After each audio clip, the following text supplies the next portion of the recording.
నెల్లూరు జిల్లా నూజివీడు నియోజకవర్గం నూజివీడులో టీడీపీ ఇన్ఛార్జి కొలుసు పార్థసారథి ఆధ్వర్యంలో తెలుగుదేశం పార్టీ అధికారంలోకి వచ్చిన తర్వాత ప్రజాప్రతినిధులకు పంచాయతీలకు చేకూర్చే లబ్ధిని డిక్లరేషన్ రూపంలో ప్రజాప్రతినిధుల అవేర్నెస్ కోసం విడుదల చేశారు.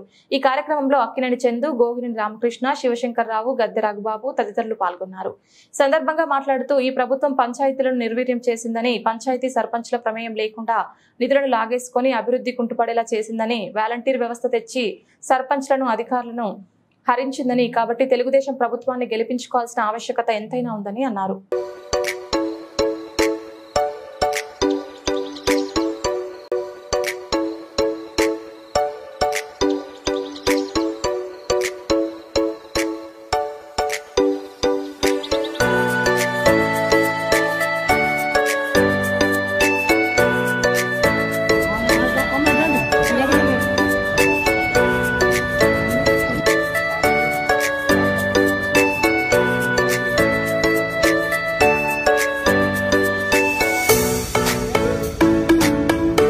నమస్కారం. నా పేరు శివశంకర్రావు. ఆంధ్రప్రదేశ్ పంచాయతీ ఛాంబర్ రాష్ట్ర కార్యదర్శిగా పనిచేస్తున్నాను. మరి మహాత్మా గాంధీ గారు కలలుగన్నటువంటి గ్రామ స్వరాజ్య సాధన ధ్యేయంగా 73, 74 రాజ్యాంగ సవరణ చట్టాన్ని అమలు చేస్తూ గ్రామ పంచాయతీలు నేరుగా నిధులు, విధుల అధికారాలు ఇవ్వాలని ఎన్నో సంవత్సరాలుగా డిమాండ్ చేస్తూ దాని గురించి ఎన్నో పోరాటాలు చేయడం జరిగింది. ముఖ్యంగా గౌరవ ముఖ్యమంత్రి వారు నారా చంద్రబాబు నాయుడు గారి నాయకత్వంలో గతంలో గ్రామ పంచాయతీలకి గౌరవ మర్యాదలు ఉండేవి. ఇప్పుడు ఈ ప్రభుత్వం వచ్చిన తర్వాత పూర్తిగా గ్రామ పంచాయతీలను పూర్తిగా నిర్వీర్యం చేయడం జరిగింది.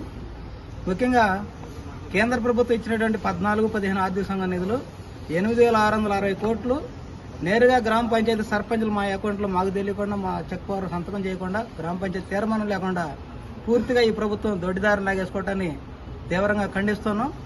అలాగే గ్రామ పంచాయతీలకు కావాల్సినటువంటి మౌలిక వసతులు, ముఖ్యంగా సచివాలయ వ్యవస్థను తీసుకొచ్చి గ్రామ పంచాయతీలను పెట్టి సర్పంచుల యొక్క అధికారాలను పూర్తిగా జీరో చేసి వాలంటీర్ వ్యవస్థను పెట్టి ఈ రాష్ట్ర ప్రభుత్వం గ్రామ పంచాయతీ పూర్తిగా నిర్వీర్యం చేయడం జరిగింది. దీని గురించి గతంలో మరి చంద్రబాబు నాయుడు గారితో పెద్ద ఎత్తున మీటింగ్ పెట్టి సర్పంచులు జరిగే, స్థానిక ప్రభుత్వాలు జరిగేటువంటి అన్యాయాన్ని తెలియజేయడం జరిగింది. దానికి గాను గౌరవ ముఖ్యమంత్రి వారు చంద్రబాబు నాయుడు గారు చాలా స్పష్టంగా హామీ ఇచ్చి సర్పంచులకి గౌరవ వేతనం కూడా గౌరవంగా ఉండేటట్లు ఏర్పాటు చేస్తానికి ముందు రావడం సంతోషం. అట్లాగే దాంతో పాటుగా నేరుగా రాష్ట్ర ప్రభుత్వంలో వచ్చేటువంటి బడ్జెట్లో మినిమం 5 to 10% నేరుగా గ్రామ పంచాయతీకి ఇచ్చేటట్టుగా రేపు రాబోయే తెలుగుదేశం పార్టీ, జనసేన ప్రభుత్వంలో ఖచ్చితంగా ఇస్తానని చెప్పేసి చంద్రబాబు నాయుడు గారు ముందు రావడం గ్రామ పంచాయతీ, గ్రామ ప్రభుత్వాలకి చాలా హర్షణీయమైన విషయం. దానివల్ల గ్రామ పంచాయతీలో రోడ్లు కానీ, లైటింగ్ కానీ, శానిటేషన్ కానీ, మరి డ్రింకింగ్ వాటర్ కానీ ఇటువంటి మౌలిక సౌకర్యాలను కూడా చాలా అద్భుతంగా, బ్రహ్మాండంగా అభివృద్ధి చెందుతాయి అని చెప్పేసి మేమంతా కూడా ఆశాభావంతున్నాం. మరి రాబోయే రోజుల్లో మరి ముఖ్యంగా 3.5 కోట్ల గ్రామీణ జనాభా ఉన్నారు. ఈ జనాభా అందరూ కూడా తీవ్రంగా ఆలోచన చేసి ఒక మంచి ప్రభుత్వాన్ని ఎన్నుకుని ఖచ్చితంగా రాబోయే రోజుల్లో తెలుగుదేశం పార్టీ, జనసేన ప్రభుత్వాన్ని గెలిపించాల్సిన అవసరం ఎంతైనా ఉందని చెప్పేసి నేను మనవి చేసుకుంటూ, మరి ముఖ్యంగా ఇక్కడ మన నూజివీడు నియోజకవర్గం నుంచి మరి పెనలూరు శాసనసభ్యులు పార్థసారథి గారు చాలా సీనియర్ మంత్రిగా పనిచేశారు. ఆయన మరి మంచి పరిపాలన దక్షుడు. అటువంటి మంచి వ్యక్తిని రాబోయే రోజుల్లో నూజివీడు నియోజకవర్గం నుంచి ఎమ్మెల్యేగా పెద్ద ఎత్తున గెలిపించి మన గ్రామ సీమను అభివృద్ధి చేయవలసిందిగా సర్పంచ్ సోదరి మనందరూ కూడా పేరు పేరు మనవి చేసుకుంటూ. పేరు అక్కినేని చంద్రశేఖరు. మాది పోతిరెడ్డిపల్లి గ్రామం, నూజివీడు మండలం, నూజివీడు నియోజకవర్గం. నేను 2006-11 మా గ్రామ సర్పంచ్గా పనిచేసి ఉన్నాను. ఆ తర్వాత 13, 18 మా సత్యమణి పనిచేస్తుంది. ఏదైతే పూజ్య బాపూజీ కళ్ళ కన్నా పల్లెల్లో పరిపాలన వికేంద్రీకరణ లేకపోతే గ్రామాల అభివృద్ధి అనేది ఈ రోజున చాలా నిర్వీర్యం అయిపోయి, ఈ సైకో పరిపాలన, జగన్మోహన్ రెడ్డి పరిపాలనలో పంచాయతీలకు వచ్చే నిధులన్నీ కూడా నిర్వీర్యం చేసి ఈ రోజున 14వ సంఘం ఆర్థిక నిధులు కానీ, అలాగే ఎన్ఆర్జీఎస్ ఫండ్స్ కానీ అన్నీ కూడా డైవర్ట్ చేసి వాళ్ళ పంచాయతీలన్నీ కూడా పరిపాలనకి నోచుకోకుండా కేవలం బ్లీచింగ్, లైట్లు కూడా వేసుకోలేని పరిస్థితులు, దౌర్భాగ్య స్థితులు ఈ రోజు పంచాయతీలు ఉన్నాయి. మరి అలాగే గతాల్లో చంద్రబాబు నాయుడు గారు పరిపాలన చేసినప్పుడు మరి పరిపాలన వికేంద్రీకరణలో భాగంగా పంచాయతీలకి ఆర్థిక నిధులు ఇచ్చి మరి సిమెంట్ రోడ్లు కానీ, అలాగే ఎన్ఆర్జీఎస్ నిధుల్ని మెటీరియల్ కాంపోనెంట్ కింద డైవర్ట్ చేసి గ్రామాల్లో ప్రతి సందుకి కూడా ఎస్సీ, బీసీ ఏరియాల్లో కానీ, ఓసీ ఏరియాలో కానీ సిమెంట్ రోడ్లు పోసుకుని ఎల్ఈడీ లైట్లు పెట్టి పంచాయతీలు ఎంతో సమిష్టిగా గాంధీ గారి కలగన్న విధంగా ఉండే. అలాగే ఈ రోజున పరిపాలనలోకి వచ్చిన పంచాయతీ సర్పంచులు కానీ, ఎంపీటీసీలు కానీ, జడ్పీటీసీలు కానీ, ఎంపీపీలు కానీ వీళ్ళందరికీ కూడా గౌరవవేతనం లేకుండా ఉన్న సందర్భాల్లో వీళ్ళందరికీ కూడా ఇప్పుడు 3,000 నుంచి 6,000 రూపాయలు గౌరవవేతనం చేసి ఉన్నారు. మరి అలాగే ఈ రోజున భవిష్యత్తులో రేపు పొద్దున మళ్లీ తెలుగుదేశం పార్టీ వచ్చిన తర్వాత దీన్ని 10,000 పెంచి ఇంకా వేతనాలు పెంచాలనే ఆలోచనతో తెలుగుదేశం పార్టీ ఒక డిక్లరేషన్ ఇస్తుంది. మరి అన్ని కూడా గ్రహించి పాలకులందరూ కూడా మరి తెలుగుదేశం పార్టీకి అండగా ఉండి రాబోయే తరంలో పంచాయతీలు నిర్వీర్యం అవ్వకుండా గ్రామ వ్యవస్థ పటిష్టంగా ఉండే విధంగా ఉండాలి అంటే తెలుగుదేశం రావాలి, నారా చంద్రబాబు నాయుడు గారిని గెలిపించాలని కోరుకుంటున్నాను. నా పేరు గోగినేని రామకృష్ణ, మా నూజివీడు మండలం పుట్లూరు గ్రామం.